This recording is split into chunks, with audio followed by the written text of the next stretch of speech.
yang ingin punya anak, bukan untuk menemaninya di dunia, tapi untuk menyelamatkannya di akhirat.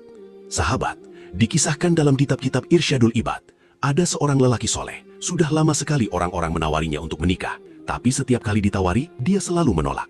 Hari demi hari berlalu, tahun demi tahun berlalu, sampai akhirnya suatu malam, tiba-tiba beliau bangun dari tidurnya dengan wajah penuh ketakutan, lalu berkata, "Segera nikahkan aku." Orang-orang heran, karena selama ini beliau selalu menolak. Akhirnya beliau pun ditanya, "Kenapa sekarang engkau ingin menikah?" Beliau menjawab dengan suara lirih, "Semoga Allah memberiku seorang anak, lalu Allah mewafatkannya saat masih kecil, sehingga ia bisa menjadi pendahuluku di akhirat." Kalimat itu terdengar aneh, bahkan mungkin berat didengar hati seorang ayah atau ibu. Tapi ternyata ada alasan yang membuat beliau sampai berkata seperti itu. Beliau lalu bercerita tentang mimpi yang mengguncang hatinya. "Aku bermimpi seakan hari kiamat telah terjadi. Semua manusia dikumpulkan di padang mahsyar, matahari begitu dekat, semua orang ketakutan, haus, sesak, panik." Beliau berkata, "Aku merasakan haus yang begitu dahsyat, sampai rasanya leherku hampir putus." Dan ternyata bukan cuma beliau. Seluruh manusia saat itu tenggelam dalam rasa haus dan penderitaan.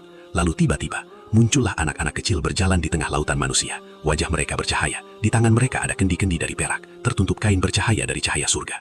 Mereka berjalan melewati manusia, lalu memberi minum kepada sebagian orang, satu demi satu.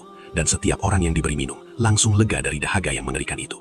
Melihat itu, beliau langsung mengulurkan tangan sambil berkata, "Tolong, beri aku minum, aku sudah tidak kuat menahan haus." Tapi salah satu anak kecil itu memandang beliau lalu berkata, "Engkau tidak punya anak di antara kami hanya memberi minum kepada ayah dan ibu kami." Beliau pun terdiam, hatinya hancur. Lalu beliau bertanya, "Siapa kalian?" Anak-anak itu menjawab, "Kami adalah anak-anak kaum muslimin." Subhanallah, ternyata anak kecil yang wafat sebelum balik bukan hilang begitu saja. Mereka hidup di sisi Allah, dan dengan izin Allah, mereka bisa menjadi penolong bagi kedua orang tuanya di akhirat. Karena itu, Rasulullah Shallallahu Alaihi Wasallam pernah memberi kabar gembira bahwa anak kecil yang wafat akan menarik kedua orang tuanya menuju surga dengan rahmat Allah. Mungkin hari ini ada yang sedang diuji kehilangan anak, ada yang menangis diam-diam setiap malam, ada yang merasa hidupnya hancur karena ditinggal buah hati tercinta. Percayalah, jika engkau bersabar karena Allah, bisa jadi anak itu sedang menunggumu di akhirat, bukan untuk meninggalkanmu, tapi untuk menyelamatkanmu. Sahabat, jangan remehkan musibah yang Allah pilihkan. Kadang, yang kita anggap kehilangan justru menjadi tabungan terbesar kita di akhirat.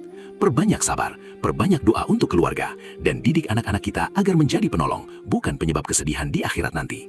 Kalau video ini menyentuh hati kamu, komen, "Semoga Allah kumpulkan kita di surga bersama keluarga." Dan share video ini, siapa tahu bisa menguatkan hati seseorang yang sedang kehilangan. Kadang, yang lebih dulu pergi bukan yang paling sedikit dicintai, tapi yang Allah pilih untuk menolong kita menuju ke surga.